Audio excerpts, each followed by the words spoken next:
11 seconds. You got 10 seconds. The countdown going on right now. Morrow, up to Schultz. 5 seconds left in the game. Do you believe in miracles? Yes!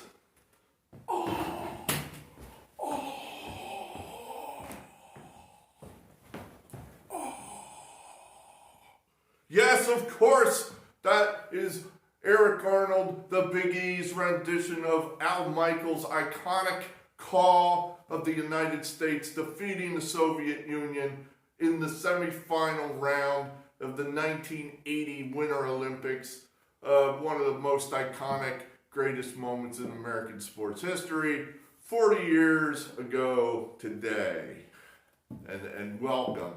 Welcome to the sports barn, not my living room. The frigid sports barn here on a Friday, well, I guess a Saturday morning, 20 after 1. So we thought we'd give you a little history lesson 40 years ago today. The United States, for those of you who not from this country or a millennial, somebody who did not live through it as I did, it was quite the thing. 1980, that was back when, before the wall fell, before the curtain lifted, the Soviet Union was the evil empire. It was us, it was them. There really was no other countries or concerns. It was us and them, and they suck, and we didn't like them, and vice versa. Things were not going great for the United States at that time.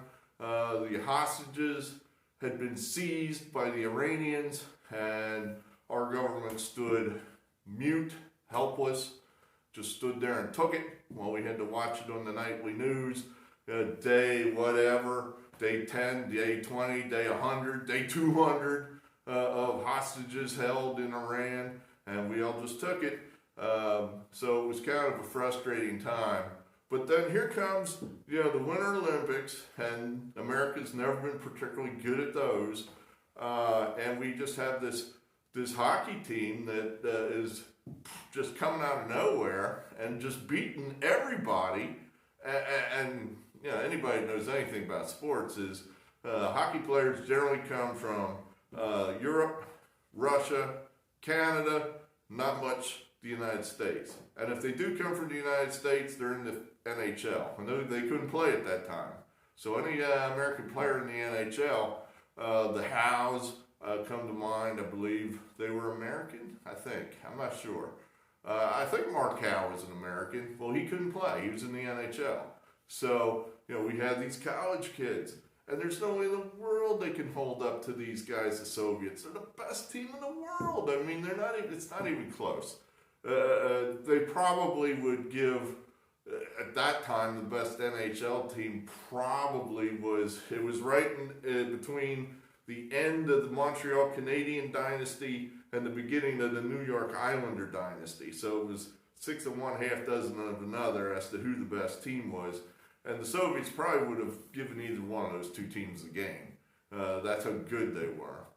And so here we come, and do we have a chance? I mean, somehow we end up in this semifinal game for all the marbles.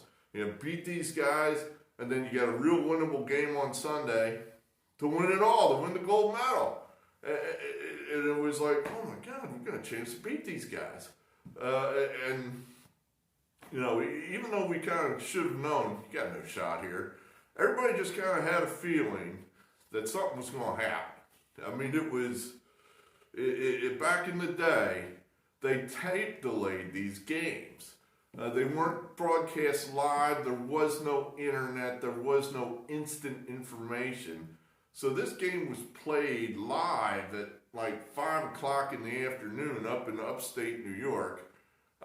Here in Pennsylvania, the Olympics came on at, I think, 8 p.m. on that Friday night. So the game was over. When ABC came on the air, the game was over.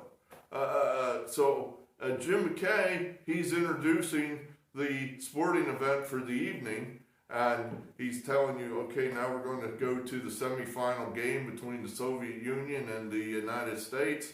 He knows the result. And, when he came on, I just had this memory that he was giving it away. I just could feel through him that, hey, we won. Look at this guy. We won. Now, going back and looking at the tape again, he didn't give anything away. I mean, that guy's just a stone cold pro. And, he stone-faced the whole thing. I mean, he didn't give anything away. But you could just feel it, like something's going to happen. We are not going to go out there tonight, not tonight, and lose 10-0 to these bastards. We are going to go out and something good's going to happen. And by God, it did. We beat those guys 4-3, went on to win the gold medal. And, many people would argue that is the greatest moment in American sports history. So 40 years ago, today, this happened. If you weren't here for that, or you weren't old enough to remember it, it's a shame. It was something to behold. So, something to behold. That's our history lesson for tonight. What else do we got here for you? All right, let's give you some old business here. I haven't been out in the barn in a while. I thought I'd come out and do my job. I think by, standing up, it gives me more energy, gets me more pumped up. I look slimmer when I'm standing up than sitting in the chair. I'd probably look slimmer if I stopped eating so much, but, well, Rome wasn't built in a day. So, we had 3 picks going tonight. The second worst video of all time. I told you about my 8-6 from Wednesday, so I'm not going to rehash that. But we had 3 picks going tonight. We had St. Peter's. They were 1-point underdog at Manhattan. They get it done, 67-64. We had Daniel Marshall of the Reading High Red Knights. Central Connecticut State getting 9. Oh, Daniel, dude. He had a 6-point lead at halftime, getting 9. So it's a 15-point lead, and boom, that thing was gone in 10 minutes. It was so disappointing. And they went on to lose 68-56 to Wagner. Losing, not covering, loser. Oh, Danielle, you screwed us. Disappointed! And then lastly, St. Louis, last game of the night, nationally televised game, 1-point underdogs against Virginia Commonwealth, blew them out 80-62. Real happy with that. That's the way we like to do it. You get a nice, big, high-profile game. You're on the right side of it, and your team just kicks the shit out of the other team. Easy, no sweat, no worries, and you're on the right side of it, and everybody sees you do it. That's what you like. So, 2 wins, 1 loss. That brings our overall record for this college basketball season to 160 wins, 131 losses. Hooray! That is just that much below 55%. So, hooray! That's what we like. That's what we like. So, what else we got here? I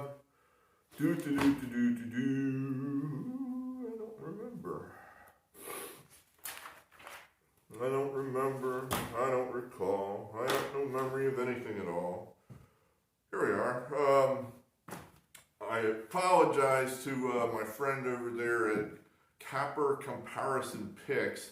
I mispronounced his name. It's Range. I guess, as he said, the French pronunciation. It's not Range.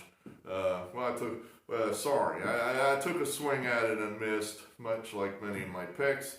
We'll get it right from now on. Range. So, Range, I appreciate every time you say my name and put me up there. Hell, every time he puts my name on his little whiteboard, I win. I mean, I look like Jesus Christ to him.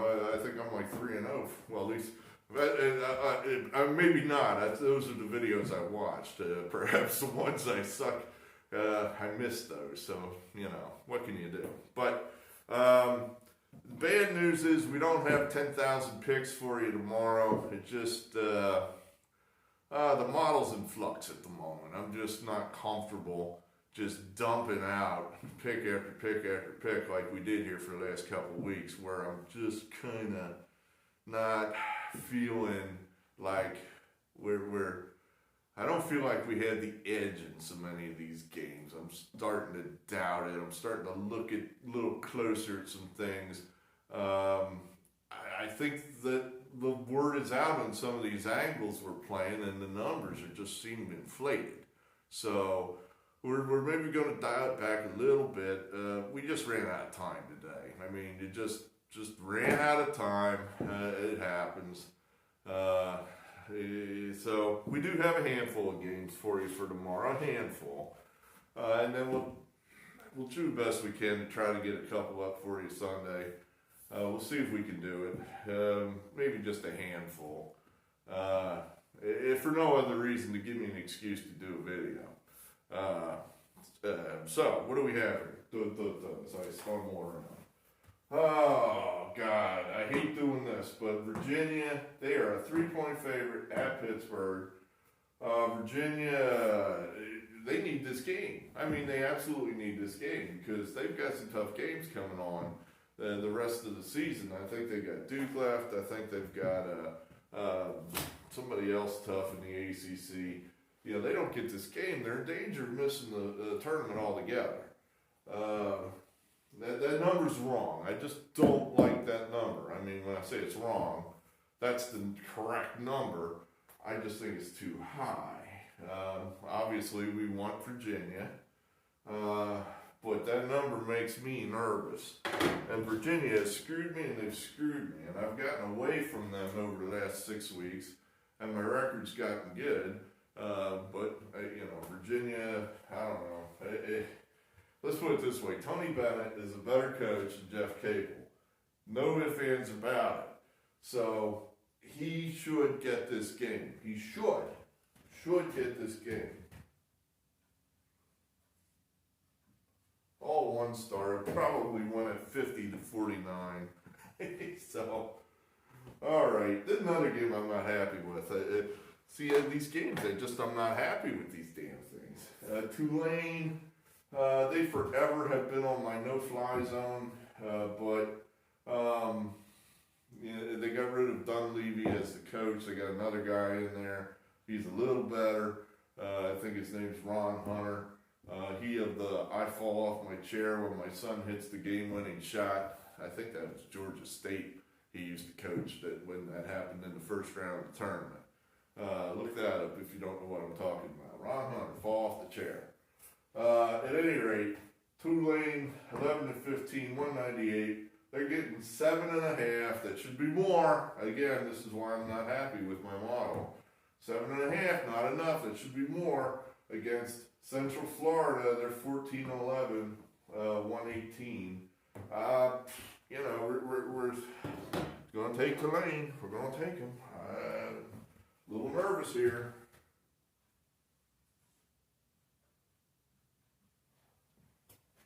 I can't quite remember the rationale for this. I think it was just we're looking for a place for Central Florida maybe to take a break. We'll see what happens. The more I look at that game, I just stare at it and I'm thinking, what am I doing? I mean, I had those guys, Tulane, earlier in the season, and they got crushed by somebody. I cannot. I'm just having like a flashback of me having Tulane and them never being in. Screw them. I'm taking a star off of there. I'm not going to erase it all together because I took all the time to write the damn thing on the board, but we're going to make it 1 star. Oh, 7.5. It's not enough. It's not enough. All right, here's one I think we feel okay about. Villanova, they're a pick 'em at Xavier in Cincinnati. Villanova's a little better than Xavier, 20-6. Xavier 17-9. Jay Wright, he's been through the mill. He's one of the best coaches, if not the best coach in America. And it's about time he and I get back together and win a game. It's been a number of weeks since he and I played together, so we're going to do it. We're going to take Jay Wright.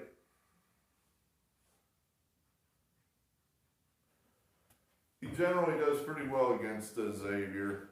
So we think maybe this is a spot where he's going to, it's about time he gets his team tuned up for the big dance.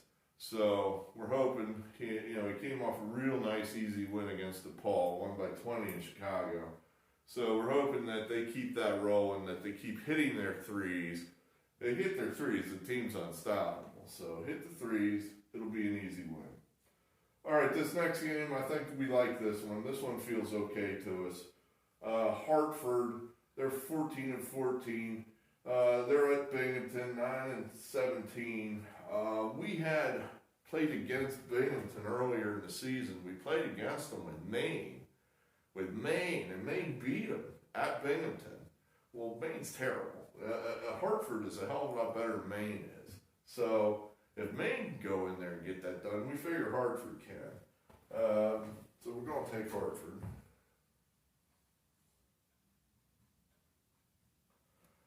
Yes, Rams are all home teams. I mean, all road teams, of course. All right, here we go. North Carolina, 10-16, 90. Getting 9 points at Louisville. That's a scribble there. 22-5. They're number 10. We're going to just go ahead and use the Bill Parcells theory on this one, that you are what your record says you are. They're 10-16, and they're only 9-point underdogs. That's not correct.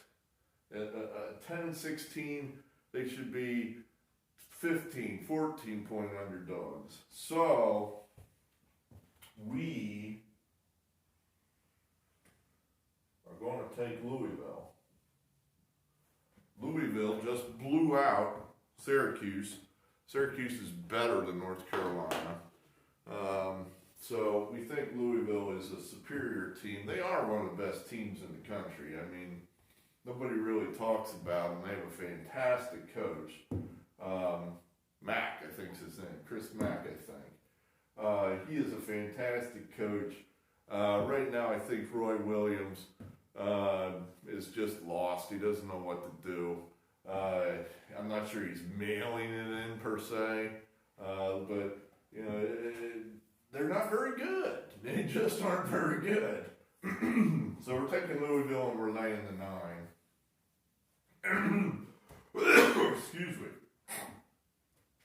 Excuse me. All right, last game of the night. Hawaii. They're going into Long Beach State. They're 3.5-point favorites. They're 15-10. Long Beach is 9-18. Believe it or not, Hawaii does not have a terrible road record. You think that having to travel all the way to the mainland over and over again, they would, be fatigued and what have you, and they would just get hammered repeatedly. Doesn't really happen. They hold their own.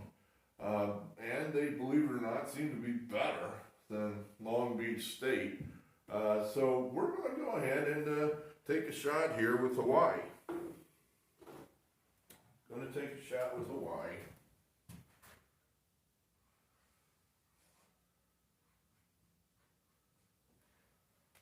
So there you have our games for tomorrow. We got Virginia 1 star, we got Tulane 1 star, we got Villanova 2 stars, we got Hartford 2 stars, we got Louisville at home 2 stars, and then we got Hawaii 2 stars.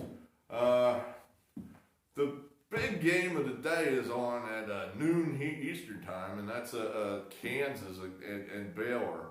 And man, I just could not make heads or tails out of this. My little model, which I'm starting to distrust, just screamed at me, Baylor, Baylor, Baylor. And my gut says Kansas, Kansas, Kansas. I just, you got, here's a big game. You've got the team that has all the banners in the hanging in the rafters, and then you got Baylor. Who are you going to take? I mean, that's what my gut tells me. The numbers all say Baylor, Baylor, Baylor. So I didn't know what to do. So, you be your own judge on that one. I couldn't make it. I couldn't do it. It's 6 of one, half dozen of another. So I'm curious to see how it comes out. I mean, what might happen is Baylor may beat them tomorrow, but then when it really matters, Kansas is going to take them. I mean, that's kind of how I think it's going to go down. I like that Kansas team. I think they're the best team in the country. Will they win tomorrow? I don't know, but ultimately, I think they're the best team in the country. So, going to be a good weekend. Big fight tomorrow. I don't know anything about boxing. Two guys are going to duke it out. ESPN's been pushing the hell out of this fight. I've been semi-paying attention, not really. So I don't know anything about it. It's, I guess, is it for the unified heavyweight title? That's where they always lose me, because it's worse than wrestling, where they've got 5-6 different belts, and you never know who the true champion is. So, okay, well, that's enough of that. It's getting cold out here. It's probably about 20 degrees, so I'm going to sign off for now. We'll see if we can't throw up a quick and dirty video for you tomorrow night with a few picks for Sunday. So, from me to you, Eric Arnold, good night, good gambling.